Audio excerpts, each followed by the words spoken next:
Hi! എല്ലാവർക്കും നമ്മുടെ പുതിയൊരു യൂട്യൂബ് വീഡിയോയിലേക്ക് സ്വാഗതം. ഇന്നത്തെ വീഡിയോയിൽ നമ്മൾ ഡിസ്കസ് ചെയ്യുന്നത് ദുബായിലെ ഒരു വർക്ക് കൾച്ചറാണ്. മെയിൻലി നമ്മൾ ഫോക്കസ് ചെയ്തിരിക്കുന്നത് ഡിജിറ്റൽ മാർക്കറ്റിനെ കുറിച്ചാണ്. പക്ഷേ ഇത് ദുബായിലെ വേറെ ഫീൽഡ് എടുത്താലും ഫോർ എക്സാമ്പിൾ അക്കൗണ്ടിംഗ് ആണെന്നുണ്ടെങ്കിലും, അതല്ല സിവിൽ എഞ്ചിനീയറിംഗ് ആണെന്നുണ്ടെങ്കിലും, അതല്ല ഇനിയിപ്പം വെയർ ഹൗസിംഗ് ആണെന്നുണ്ടെങ്കിലും, അതിലെല്ലാം വളരെ കോമൺ ആയിട്ട് വരുന്നൊരു വർക്ക് കൾച്ചറിനെ കുറിച്ചായിരിക്കും നമ്മൾ ഇന്നത്തെ വീഡിയോയിൽ നമ്മൾ ഡിസ്കസ് ചെയ്യുന്നത്. ഫസ്റ്റ് വരുന്ന സമയത്ത് ദുബായിലെ ഒരു ഇൻ്റർവ്യൂ പ്രോസസ്സ്. നമ്മൾ ഈ ഇന്ത്യയായിട്ട് കമ്പയർ ചെയ്യുന്ന സമയത്ത് ഇവിടുത്തെ ഇൻ്റർവ്യൂസ് എല്ലാം വളരെ ഷോർട്ടായിരിക്കും. ഒന്നുകിൽ 2 ഇൻ്റർവ്യൂസ് അതല്ലാന്നുണ്ടെങ്കിൽ 3 ഇൻ്റർവ്യൂസ് മാത്രമേ കാണൂ. ഫസ്റ്റ് റൗണ്ട് എന്ന് പറയുന്നത് ഒരു HR ഇൻ്റർവ്യൂ ആയിരിക്കും. ആം, മിക്കപ്പോഴും HR നമ്മളെന്താണ് ഒരു ടെലിഫോണിക് ഇൻ്റർവ്യൂ ആണ് അവർ ചെയ്യാറുള്ളത്. പിന്നീട് ഒരു ടെക്നിക്കൽ റൗണ്ട് കാണും. അത് ഒന്നെങ്കിൽ എന്താണ് നമ്മളുടെ ആ ഒരു ഡിപ്പാർട്ട്മെൻറ്റിലെ ഹെഡോ അതല്ലാന്നുണ്ടെങ്കിൽ ടീം ലീഡറോ ആയിരിക്കും ചെയ്യുന്നത്. പിന്നീട് ചില കമ്പനീസിൽ സിഇഒസുമായിട്ട് അല്ലെങ്കിൽ നമ്മുടെ കമ്പനി ഓണറുമായിട്ട് ഒരു മീറ്റിങ്ങോ ഒരു ഡിസ്കഷനോ കാണും. സോ ഇന്ത്യയുടെ കമ്പയർ ചെയ്യുന്ന സമയത്ത് ഇവിടുത്തെ ഇൻ്റർവ്യൂ പ്രോസസ് എന്ന് പറയുന്നത് വളരെ ഷോർട്ടായിരിക്കും. പിന്നീട് ഇതുമായിട്ട് വളരെ കണക്ട് ചെയ്ത് പറയേണ്ട ഒരു കാര്യമാണ് ഇൻ്റർവ്യൂസിൽ നമ്മൾക്ക് അറിയാത്ത കാര്യങ്ങൾ അറിയാമെന്ന് പറയുന്നത്.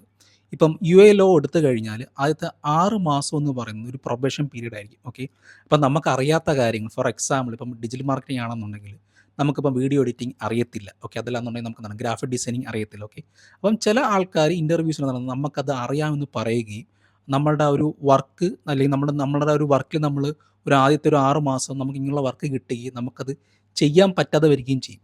ആ ഒരു സമയത്ത് എന്താണ് നമ്മൾ കള്ളം പറഞ്ഞ് ജോലിക്ക് കയറി എന്നുള്ളൊരു ഇമേജ് വരികയും ചില സമയത്ത് ഇത് നമുക്ക് എന്താണ് ഒരു നെഗറ്റീവായിട്ട് വരികയും ചെയ്യും. സോ ദുബായ് ലോ അനുസരിച്ച് ഈ ഒരു 6 മാസ പ്രൊബേഷൻ പീരീഡിൽ കമ്പനിക്ക് വേണമെന്നുണ്ടെങ്കിൽ നമ്മളെ ഏത് സമയത്തും പറഞ്ഞു വിടാവുന്നതാണ്. ഓക്കെ, അതേപോലെ തന്നെയാണ് നമുക്കും. ഇപ്പം നമ്മളൊരു കമ്പനി വർക്ക് ചെയ്യുന്ന സമയത്ത് അപ്പം നമുക്ക് പറഞ്ഞ സാലറി തരുന്നില്ല, അതല്ലാന്നുണ്ടെങ്കിൽ അവിടുത്തെ ഒരു വർക്ക് കൾച്ചറോ അതല്ലാന്നുണ്ടെങ്കിൽ എന്ത് റീസൺ ആണെന്നുണ്ടെങ്കിലും ആദ്യത്തെ ഒരു 6 മാസത്തിനുള്ളിൽ നമുക്ക് എന്താണ് ആ ഒരു കമ്പനിയിൽ നിന്ന് നമുക്ക് അവിടുന്ന് മാറാം. ഓക്കെ, സോ നമ്മൾ ഈ ഒരു പ്രൊബേഷൻ പീരീഡിൽ അതല്ലാന്ന് നമ്മളൊരു ഇൻ്റർവ്യൂ കൊടുക്കുന്ന സമയത്ത് നമുക്കറിയാത്ത കാര്യങ്ങൾ അറിയാമെന്ന് ഒരു ബാഡ് ആയിട്ടുള്ള ഒരു സംഭവം ചെയ്യാതിരിക്കുക. പിന്നീട് ഇവിടുത്തെ ഒരു work time Monday to Friday ആയിരിക്കും മിക്ക കമ്പനീസിനും അവരുടെ ഡ്യൂട്ടി ടൈം വരുന്നത്. അപ്പോൾ അങ്ങനെ വരുന്ന സമയം നമുക്ക് ഒരു 2 ദിവസം, അതായത് സാറ്റർഡേ ആൻഡ് സൺഡേ നമുക്ക് ഓഫ് കിട്ടും. പിന്നീട് ചില കമ്പനീസിലാണെന്നുണ്ടെങ്കിൽ മൺഡേ ടു സാറ്റർഡേസിൽ വർക്ക് കാണും. ഒരു ദിവസം അല്ലെങ്കിൽ സൺഡേ ആയിരിക്കും നമുക്കൊരു ഓഫ് കിട്ടുന്നത്. ഓക്കെ, പിന്നീട് ചില കമ്പനീസിലൊക്കെ ആണെന്നുണ്ടെങ്കിൽ ഷിഫ്റ്റായിട്ട് ഡ്യൂട്ടി വരും. ഇപ്പം ഡിജിറ്റൽ മാർക്കറ്റിനകത്ത് അങ്ങനെ വരാറില്ല. മെയിൻലി അതൊക്കെ വരുന്നത് നമുക്കിപ്പോൾ നമ്മൾ ഒരു ലോജിസ്റ്റിക്സിൽ വർക്ക് ചെയ്യുന്ന സമയത്ത് അല്ലെങ്കിൽ വെയർ ഹൗസിങ് അപ്പോൾ അങ്ങനെയൊക്കെയുള്ള ഫീൽഡിലൊക്കെയാണ് ഇങ്ങനെ ഒരു ഷിഫ്റ്റ് ആയിട്ടുള്ള വർക്കിംഗ് വരുന്നത്. ഇപ്പം ഡിജിറ്റൽ മാർക്കറ്റിംഗ് അതല്ലാന്നുണ്ടെങ്കിൽ അക്കൗണ്ടിങ് ഒക്കെ എടുത്തു കഴിഞ്ഞാൽ അങ്ങനെ അവിടെ ഒന്നും ഇങ്ങനെ ഒരു ഷിഫ്റ്റ് ടൈമിംഗ് ആയിട്ടുള്ള വർക്കിംഗ് ഞാൻ ഇതുവരെ കണ്ടിട്ടുമില്ല. പിന്നീട് ദുബായിലെ ഒരു വർക്ക് ലൈഫ് ബാലൻസ്. ഇപ്പം നമ്മൾ ഇന്ത്യ ആയിട്ടൊക്കെ കമ്പയർ ചെയ്യുകയാണെന്നുണ്ടെങ്കിൽ ദുബായിൽ എല്ലാം വളരെ ഫാസ്റ്റ് ആയിരിക്കും. ഓക്കെ, ഇപ്പം നമ്മളൊരു മാർക്കറ്റിംഗ് ഏജൻസിയിലാണ് നമ്മൾ ജോയിൻ ചെയ്യുന്നതെന്നുണ്ടെങ്കിൽ അവിടെ ഇപ്പം നമ്മളുടെ വർക്കിംഗ് അവേഴ്സ് കഴിഞ്ഞും നമ്മളെ ക്ലയൻറ്റ്സ് നമ്മളെ കോൺടാക്റ്റ് ചെയ്യാറുണ്ട്. ഓക്കെ, പിന്നീട് ഇപ്പം നമ്മൾ നാടുമായിട്ട് കമ്പയർ ചെയ്യുന്ന സമയത്ത് ദുബായിൽ ഇപ്പം നമ്മളിപ്പോൾ ഇവിടെ എത്ര വർഷം നിന്നാലും നമുക്കെന്താണ് ഇവിടുത്തെ ഒരു സിറ്റിസൺഷിപ്പോ ഒന്നും നമുക്ക് കിട്ടത്തില്ല. ഓക്കെ, അതുകൊണ്ട് തന്നെ ഇവിടെ വരുന്ന മിക്കവരുടെയും ഒരു മെയിൻ ഒബ്ജക്റ്റീവ് എന്ന് പറയുന്നത് ഇവിടെ വരിക, കുറച്ചാൾ വർക്ക് ചെയ്യുക, അത്യാവശ്യം പറ്റുന്ന രീതിയിൽ ലൈഫ് എൻജോയ് ചെയ്യുക, അതല്ലാന്നുണ്ടെങ്കിൽ കുറേ ക്യാഷ് ഉണ്ടാക്കുക, എന്നിട്ട് ഇവിടുന്ന് തിരിച്ച് നാട്ടിലോട്ട് പോവുക എന്നൊക്കെ ആയിരിക്കും മിക്കവരുടെ ഒരു മെയിൻ ഒബ്ജക്റ്റീവ് എന്ന് പറയുന്നത്. ഓക്കെ, അതുകൊണ്ട് തന്നെ ഇവിടെ വരുന്ന മിക്കവരും കൂടുതൽ ആൾക്കാർ വർക്കഹോളിക് ആയിരിക്കും.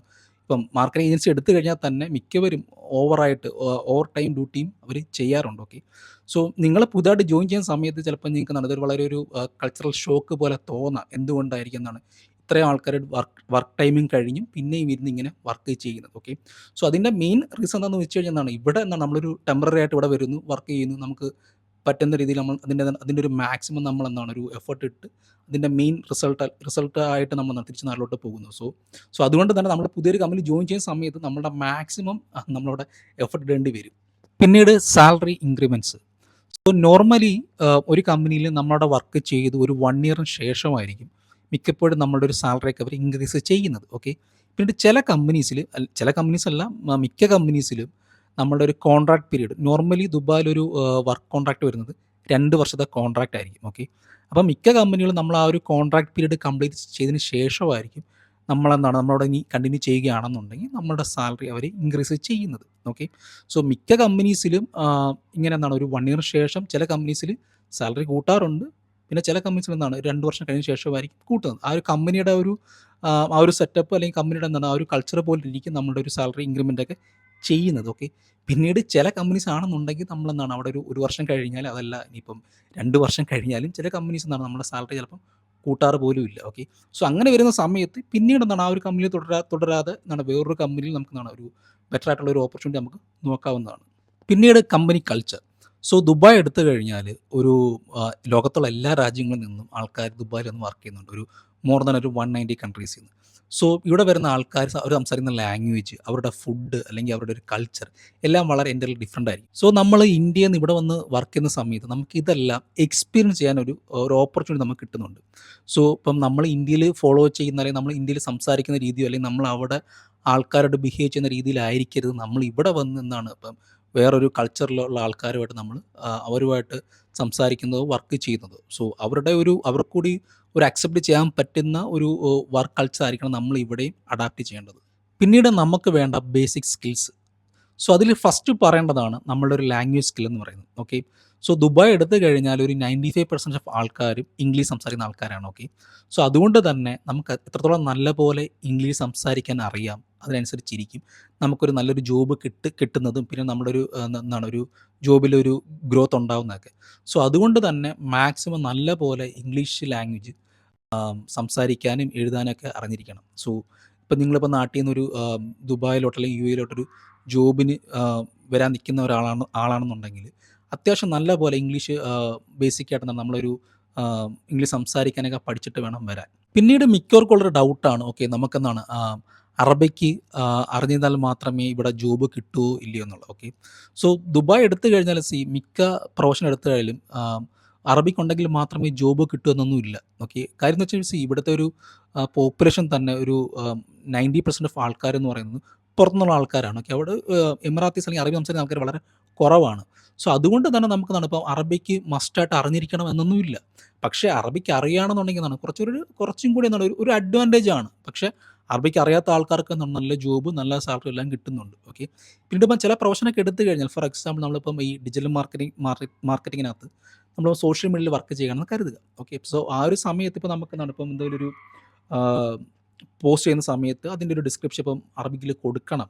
സോ അങ്ങനെയൊക്കെ ആണെന്നുണ്ടെങ്കിൽ ഇപ്പം നമുക്ക് അറബിക്ക് അറിയാമെന്നുണ്ടെങ്കിൽ എന്താണ് നമുക്ക് കുറച്ചൊരു അഡ്വാൻറ്റേജ് ആണ്. അപ്പം അങ്ങനെ അല്ല എന്നുണ്ടെങ്കിൽ നമുക്കെന്താണ് ഇപ്പം നമ്മുടെ ടീമിൽ വർക്ക് ചെയ്യുന്ന ആരെങ്കിലും കൊണ്ട് നമ്മൾ ചെയ്യുന്ന ഒരു അറബിക് കണ്ടൻറ്റ് എന്നാണ് അവരെ കൊണ്ട് നമുക്ക് ഒന്ന് പ്രൂഫ് റീഡിങ് ചെയ്തിട്ട് നമുക്ക് യൂസ് ചെയ്യാം. പക്ഷേ അറബിക്ക് അറിഞ്ഞാൽ മാത്രമേ ഇവിടെ ജോബ് കിട്ടുമെന്നൊന്നുമില്ല. അറബിക്ക് അറിയാത്ത ആൾക്കാർക്ക് നല്ല ജോബ് നല്ല സാലറി എല്ലാം കിട്ടും. സോ അതുകൊണ്ട് തന്നെ അറബിക്ക് മസ്റ്റായിട്ട് പഠിക്കണമെന്നല്ല. പക്ഷേ അറബിക്ക് അറിഞ്ഞിരുന്നാൽ എന്താണ് കുറച്ചും കൂടി ഒരു അഡ്വാൻറ്റേജ് ആണ്. അത്രയേ ഉള്ളൂ.